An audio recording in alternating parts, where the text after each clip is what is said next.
Well, now we're talking together about the future, not about the immediate future, but about the ultimate future. And the four things we're talking about are the four certain facts, certain events of the ultimate future. Christians have usually called these the last things, and that refers to the return of Christ, the day of judgment, hell, and heaven. And in the next three talks, we're looking at some rather serious subjects. That's right. There are too many Christians today who want to lick the icing off the cake, you know, who don't, or the jam out of the sandwich or whatever. They don't want the more serious side of Scripture. But we come now to the day of judgment. My wife and I were in Zurich recently, and we visited the Zurich Cathedral. And right above the west door, there is a striking stone frieze, which has been painted recently. It's a frieze of the Day of Judgment, and it shows many people being put on the right in white and many being thrown into the flames of hell on the left. There'll be a close-up of that photograph in the video to see, and here's a close-up of those who are being thrown into hell. In other words, that was put above the west door so that whenever you went to worship, you were reminded of the Day of Judgment as you went in. And it's good to think about it. I told you in an earlier talk that the return of Christ is the most frequent prediction in Scripture, but the second most frequent is the Day of Judgment. And if I just read three texts, that will be enough. Paul, again speaking in Athens on Mars Hill, said, God has fixed a day on which he will judge the world in righteousness by a man whom he has appointed. Then we have another prediction of Paul's in 2 Corinthians chapter 5. Paul says, for we must all appear before the judgment seat of Christ, so that each one may receive good or evil according to what he has done in the body. And in the body means in this life. And here's another verse from Hebrews chapter 9, a very familiar verse, often quoted by preachers. It is appointed to men to die once, and after that comes judgment. In other words, every one of us has two appointments, neither of which we can put in our diary, because we don't know the date of either. One is the day of our death, and the other is the day of our judgment. It will not be the same day. In fact, for each individual, the day of our death will be a different date. That's the date that will be put on our gravestone if we have one. But the day of judgment is exactly the same date for everyone. So we each have these two appointments. And it is a wise person who thinks about both of them. If you only think about the one, the day of your death, that is more likely to make you sin. If you think about both, it is more likely to make you not sin. If you just think about the day that you die, then let's eat, drink, and be merry, for tomorrow we die. Let's make the most of every pleasure we can squeeze out of life while we can. But if you remember that after death comes that second appointment, when you are accountable for how you've lived here, then that should have quite the opposite effect on the way you live. It's not just numbering our days in quantity, but ordering our days in quality that is important. I find on the whole that people are no longer afraid to die. They're more afraid of the process of dying, especially if it's going to be prolonged or painful. But of death itself, I meet very few who fear it. They dislike it intensely, will put it off as long as possible, not talk about it. But I don't meet many who fear death, because most people today have stopped believing in that second appointment afterwards. It is that second appointment that gives us the fear of the first one, because the first appointment is the end of an opportunity to get ready for the second. Well, now, if we don't know the dates, they're not less certain, and we need to remember them both, as I've said. But we try and forget both. Why? Because both are profoundly disturbing. Neither brings us comfort to think either about the day we die or the day we're going to be judged. Yet if you think about it, Deep, deep down, all of us believe that a day of judgment is absolutely necessary, that it's right. There is part of us that says there must be a judgment. And there are two things that lead us to that feeling. One is the injustice of life. Nobody in their right senses could ever say that life is fair or just. One of the first things children learn to say is, "It's not fair." And their faces screw up when they say it. And sometimes we go right through life saying it. I was invited to go and visit a man in hospital who wanted to see a priest. And the nearest thing they could find was a Baptist pastor. So I went and said, "What do you want to see a priest about?" He said, "Why has God done this to me?" I said, "What do you mean, what has God done to you?" He said, "Well, I'm in hospital, aren't I? What have I done to deserve this?" I said, "Have you never been in hospital before?" He said, "Never. I've lived a good, upright life." I said, "How old are you?" He said, 96. I said, "You've never been in hospital before?" He said, "Never." "Why should God allow this?" I said, "How long are you likely to be here?" He said, 10 days. And here he was, this dear old man, surrounded by pretty girls, waiting on every need.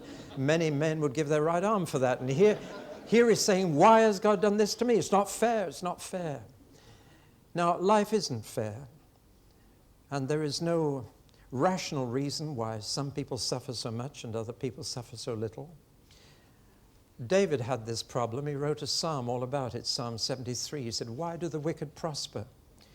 Why do bad people die in a happy old age, peacefully in bed?"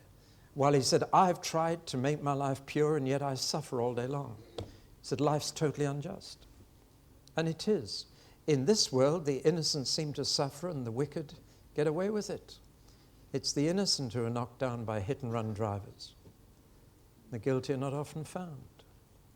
So the injustice of life demands that someday things be put right, that evil people do not get away with it. And the answer of the Bible is there will come a time when injustice will be put right. And nobody will get away with anything. And deep down in us, we agree that that should happen. The injustice of life demands it. I was in Palermo in Sicily recently, and that's a city in which there are 200 murders a year.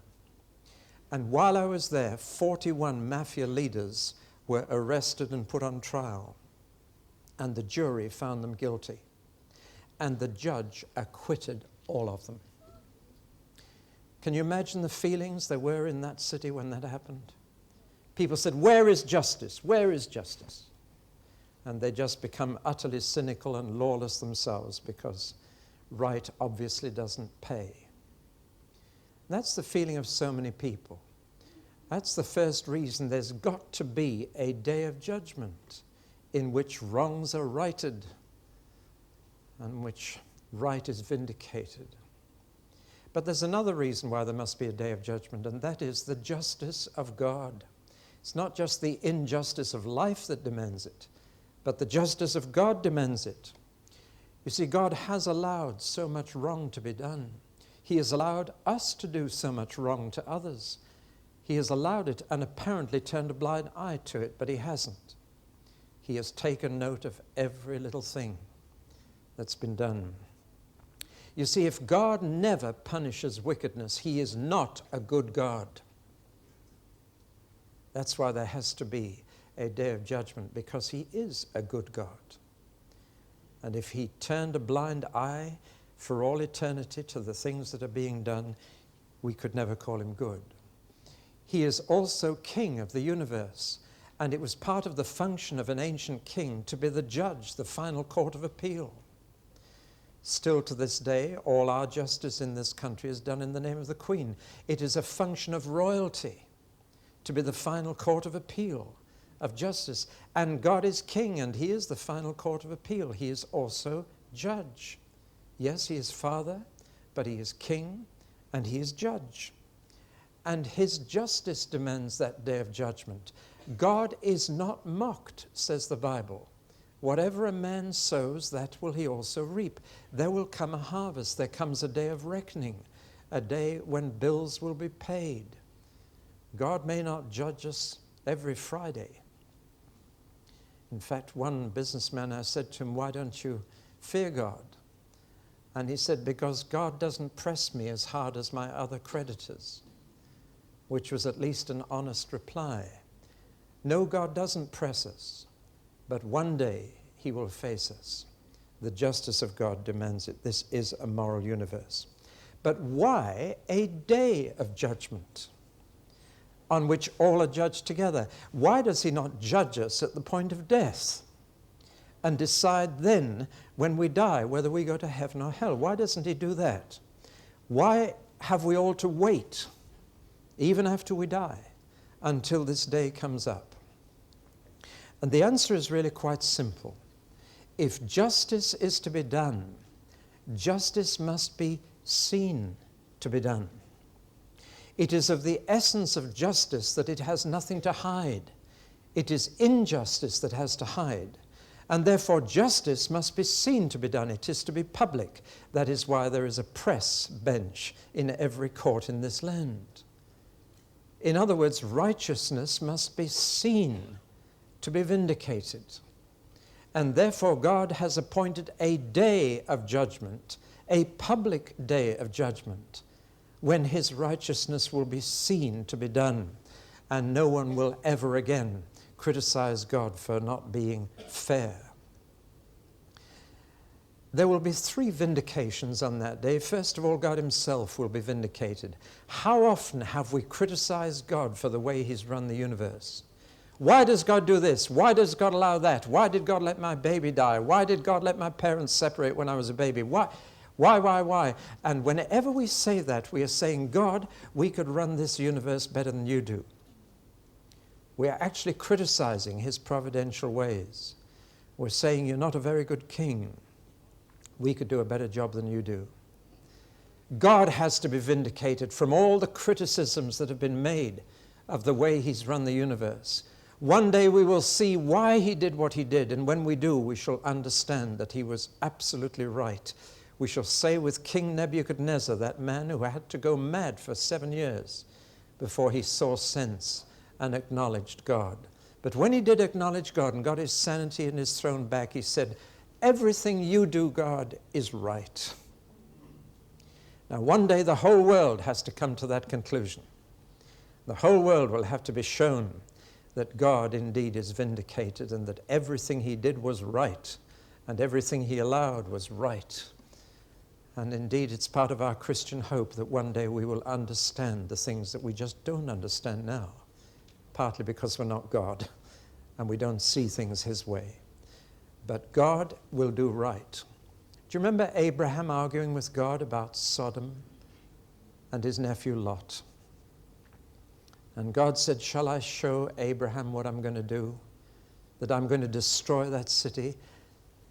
And he showed Abraham, and Abraham said, God, supposing there are 50 people who are good in that city, would you destroy them along with the whole city?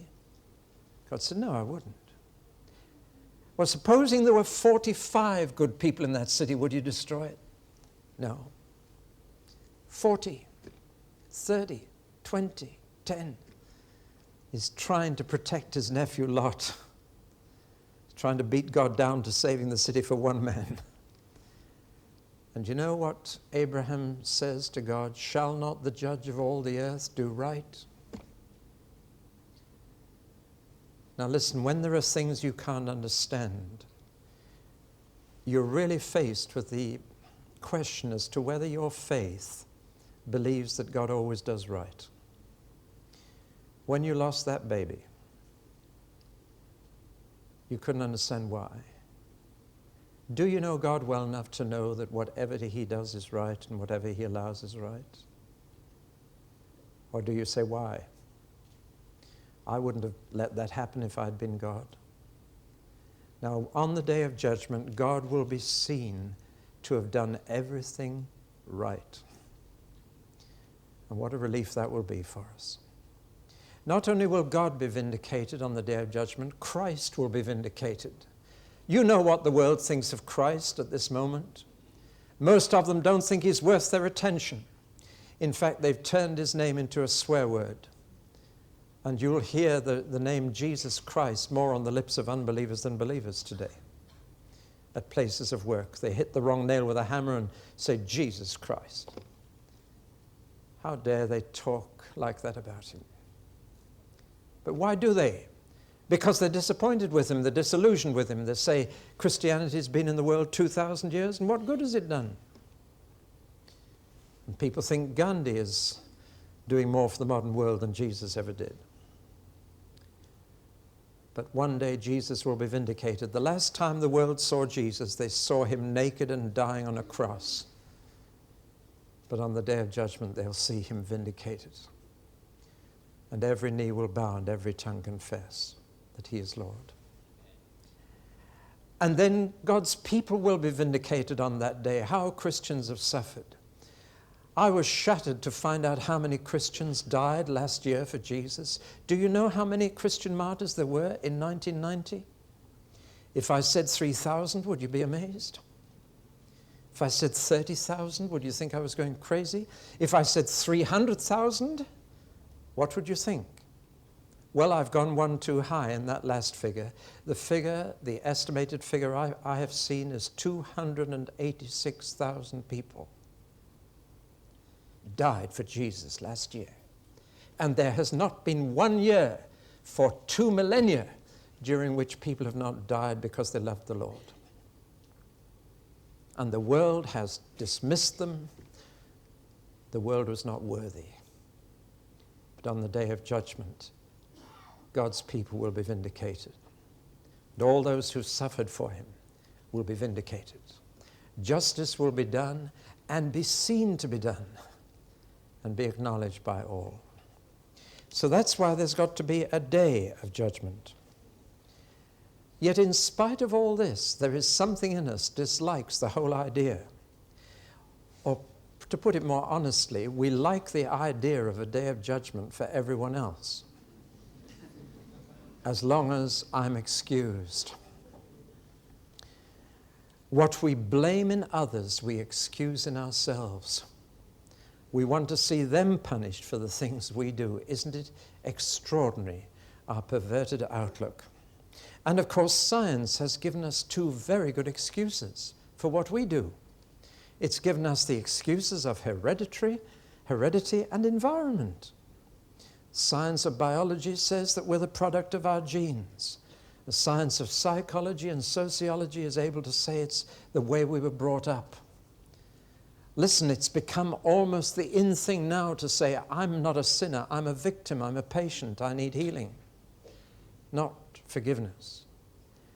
I've sat through many court cases and I found at a certain stage the best way to try and get a man off was to get a psychiatrist to plead that he wasn't responsible for his actions, that he was the victim of the way he'd been treated. And then, of course, he can be given treatment rather than punishment. And we went through a phase when many judges were impressed with that plea. With those I've tried to help through court, I've said to them, take your responsibility, be a man. You see, every one of us is the result of the choices we have made. Did you know that everybody over 40 is responsible for their face? Now, some of you can afford to laugh, but others of you can't. If you're over 40 and you don't like what you see in the mirror every morning, you know who to blame. Up to 40, you've got the features that you were born with. Over 40, you've got the expression that you've given yourself. You are responsible for what you have become. I remember one man in the dock saying to the judge, Your Honor, I got into bad company. I noticed he didn't say, I chose the wrong friends. I got into bad company, or I fell into bad company, as if I couldn't help it. Listen, we know that people have risen far above their background and fallen far below it to say that that's the decisive factor. The real factor in the formation of our character is the choices we have made through life. And you and I are the result of those choices. And the day of judgment will reveal our responsibility. Let me say absolutely, categorically, you have nothing to fear if you fear being blamed for something you're not responsible for.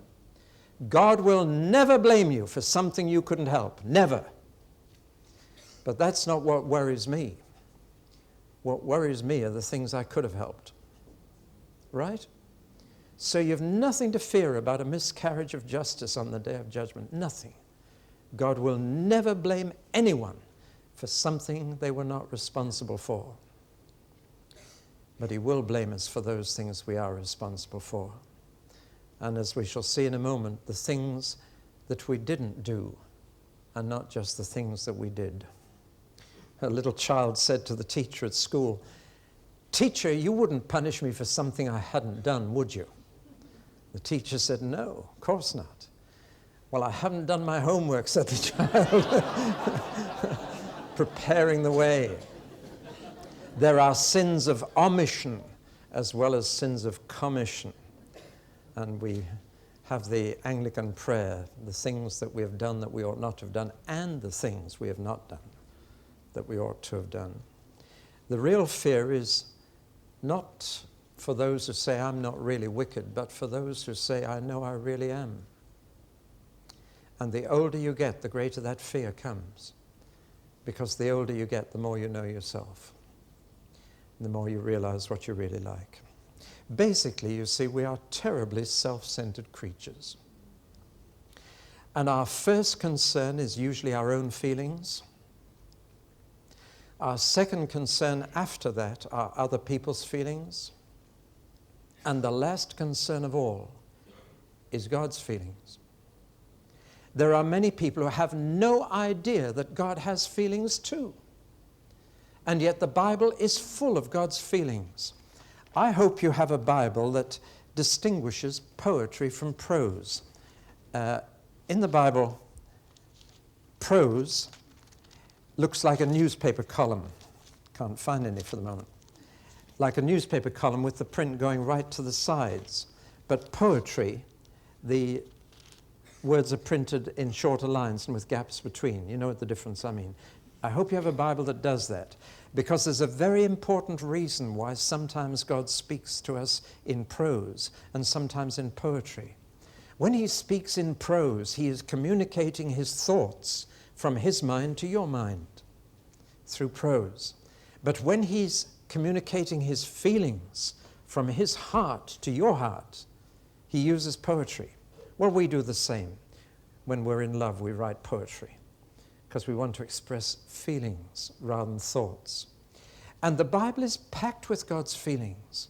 We find out the things that make him sad, the things that make him happy, the things that make him feel sick, the things that make him angry. The day of judgment is very much connected with God's anger. Now, there are two words for anger in the New Testament. One is for that slow, simmering anger that goes in, doesn't come out. It goes in and it goes deep and it's long. And the other word is for a quick, short temper that boils over quickly and is usually over quite soon. Now, I wonder which your problem is. Could I just see? Hands up those whose problem is the slow, simmering anger inside. People don't even know you're angry, but you are. And how many have the quick anger? And how many have both? And how many don't like putting their hands up in meetings? One. And which do you think is God's anger, the slow or the quick? Well, the answer's both. If I can use an illustration that ladies will appreciate. Have you ever put a pan of milk on the stove and then got occupied with your visitors or someone else, and suddenly the thing's boiled over? Now, if you had stayed and watched it, that wouldn't have happened, would it? Because you'd have seen the first bubbling, you'd have seen that simmering, and you'd have had it off the flames as quickly as you could before it exploded. But when your attention is off that simmering, it seems so quick until it's all over the stove and you've got to clean it all up. Now, God's anger at the moment is simmering. That's why many people are not noticing it. It's there, And all the symptoms are there that God's anger is upon us.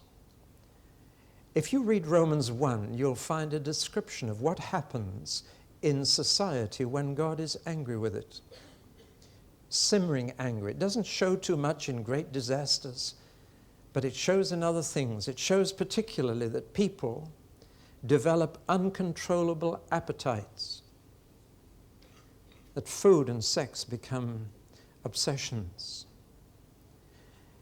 When God is angry with a society, people develop not only uncontrollable appetites, but unnatural relationships, and particularly homosexual relationships. It's all there in Romans 1. And that's what happens to their bodies when God's anger is on a society. What happens to their minds is that minds develop antisocial behavior. And there's a list in Romans 1 that could have been taken off any police desk blotter of antisocial attitudes: rebellion against authority, disobedience to parents. There's a whole long list there of rebellious attitudes which virtually lead to a violent society, a lawless attitude. Now, if these are the symptoms of God's simmering anger, he would be a bold man who would claim that God is not angry with Britain today. The signs are there for people who look. But most people don't even think that God has feelings, therefore they don't notice this simmering anger. But the concept in the New Testament of the Day of Judgment is that is the day when the anger of God boils over. It's called the day of his anger, or the day of his wrath. It's the day when finally his anger so explodes that people know he's angry, whether they'd noticed it earlier or not. Now that's an interesting insight into the day of judgment, the day when God's anger shows. And we're even told this, that on that day, people will cry out to the mountains, "Fall on us," rather than face the expression on the face of God and his Son Jesus. Save us, fall on us to the mountains, so that we don't see the wrath of the Lamb and of God. Well, I told you earlier about earthquakes. Can you imagine a situation in which people would rather be crushed in an earthquake than face the anger of those two persons, Father and Son? It's a sobering description. Now, Romans 1 leads to Romans 2, and Romans chapter 2 tells us a great deal about this day of his wrath, and says, notice his present anger and deal with it now, or deal with the cause of it now, so that you're not storing up his anger for the day when it boils over. Here are some of the things that Romans 2 tells us. First, the day of judgment is for everybody, without any exception. All human beings who have ever lived are going to be resurrected. Resurrection is not just for the righteous, it's for the wicked as well. Everybody's going to get that new body. And following the resurrection of all, the judgment of all takes place. Doesn't matter whether you're great or small, high or low, whether you were well-known and famous or nobody knew you, it doesn't matter. And each person will be dealt with personally. You will not have anyone to stand by your side on that day. You stand alone. You will not be able to hide behind anybody on that day. You stand alone. And that's one of the clearest teaching of Scripture, that we each, even though we're all together on that day, each is dealt with entirely separately. Separate from your relatives, separate from your friends, alone. So first, it is for everybody. Second, we're told there, as I've already mentioned in an earlier talk, Jesus will be the judge, not God, but the human Jesus will be the judge. I'm not sure that that comforts me greatly, because if there was one person who could see right through people, it was Jesus. He knew everything that went on inside people's hearts. Thirdly, what kind of evidence will be looked at in the judgment? What kind of evidence will determine whether we are acquitted or found guilty? Well, let me tell you what the evidence will not be. The evidence will not be your appearance, not how you've appeared to other people. Because frankly, most of us can fool others. Not maybe all the time, but you can fool other people by your appearance. You can put on a front. You can hide your feelings. You can put a privet hedge up outside and lace curtains. But in that day, appearance will matter nothing, because God does not look at the outward appearance. Secondly, the evidence will not be your profession. There are many people who profess to love the Lord, many people who profess faith, many people who say, Lord, Lord, did we not cast out demons in your name? All that's profession. But on the day of judgment, what we profess is totally irrelevant. What we say about ourselves is not considered. Third, the evidence will not be our reputation. We won't be able to say, well, Jesus just talked to so-and-so. They have a different opinion about me.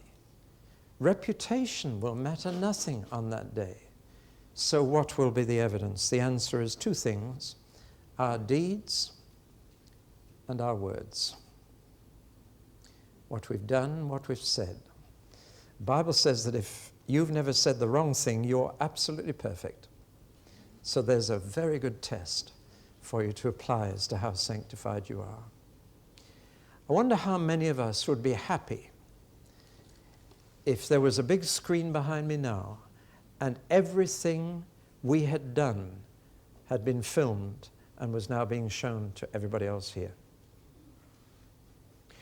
Or supposing if everything we had said, even in private, had been tape recorded and was being played to everybody here. Wonder how many friends would be left here for a start. Jesus said, for every idle word we will be brought into judgment. That's quite a thought. The idle words are those that slip out when we're not controlling our tongue properly, that slip out when we're overtired or when we're angry. For every idle word will be brought into judgment. This is the evidence. And God is absolutely fair. He has no favorites whatever. Now, I suppose one of the most serious things Jesus said about the day of judgment, he said it will be the day on which the secrets of men will be judged. He put it another way when he said what has been whispered in the bedchamber will be shouted from the housetops. The day on which the secrets of men will be judged. Not the things that the world saw, the things that only God was aware of. Well, I told you it wasn't a comfortable subject. The next thing that we're told is this, that God is so fair and so just that he will only judge people by the light they have received. And this is the answer to all those queries, what about those who've never heard? How often people have said to me, well, what about those who've never heard about Jesus? And I say, do you want to become a missionary? And I find that those who keep asking me about those who've never heard do not want to go and tell them. They're only trying to find fault with Christianity. They have no real intention of going to share the good news with those who've never heard. But the answer of the Bible is absolutely clear. Those who've never heard will not be condemned for not hearing. In fact, Paul says quite clearly, those who've only heard the 10 Commandments will only be judged by the 10 Commandments. Those who haven't even heard the 10 Commandments will be judged only by what their conscience already has told them is right and wrong. Now, isn't that fair? Absolutely fair. God will only judge according to the light that has been received. The problem is that everybody has received some light. And in two particular ways, says Paul, they've received light from their conscience within and from the creation outside. And from the creation outside, they must know there is a greater power than themselves. And from their conscience within, they must know that that greater power is a moral power and concerned with right and wrong. So all a person need do to be acquitted before God is to say, God, I have always done what my conscience told me was right. That's all. But who can? That's the problem. See, every single person on earth has a concept of right and wrong. The Bible says that's God writing his law in their inner heart. And the proof that everybody has a conscience is that they're jolly quick to tell other people when they're wrong. Have you ever noticed that? If God only judged you for what you said was wrong in other people, that would be enough, wouldn't it?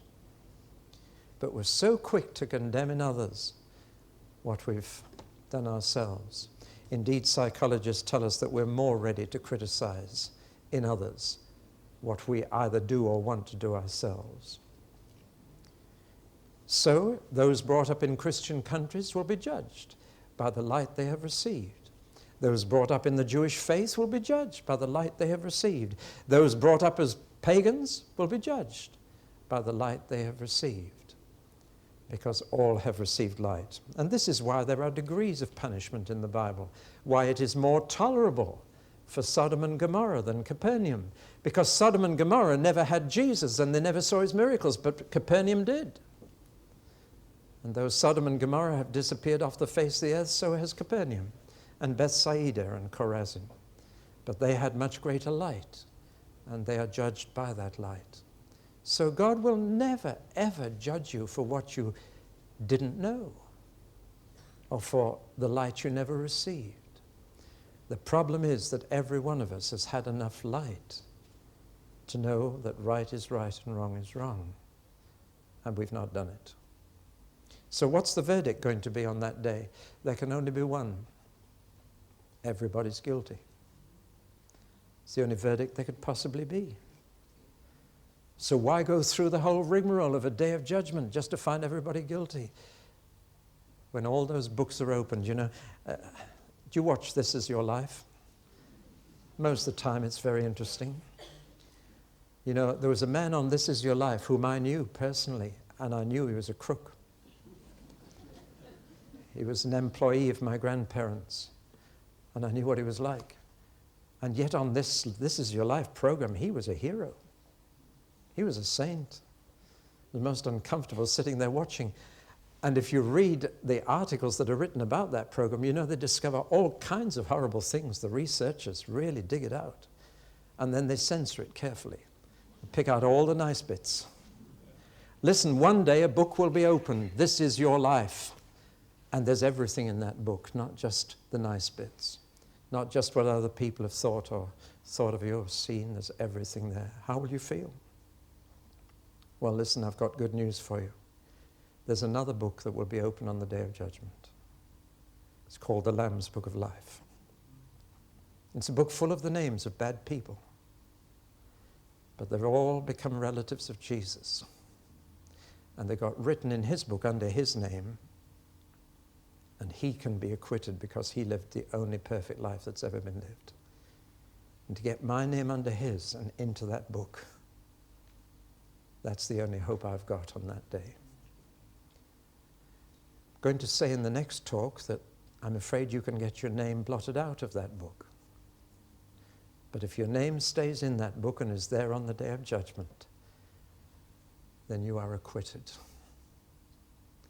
Isn't that incredible? I'm going to tell you why that is possible in the later talks. That's the only hope for me or for you or for anyone else, that on that day when those books are opened, and the book This Is My Life is opened, the only hope I have is that my name is still in that other book, and it's under Jesus' name, and covered by his life, not mine. And then God can acquit me. Well, I think it's healthy to think about the Day of Judgment. It's healthy to remind people that we all have these two appointments. One, the day we die, and following that, the day we all stand together before God and give an account of how we've lived down here. What lies beyond that day? Well, there are only two possibilities, since there are only two possible verdicts, guilty and innocent. And we're going to be looking in the next two talks at what happens to the guilty, and then we shall finish up with what happens to the acquitted. See you next time.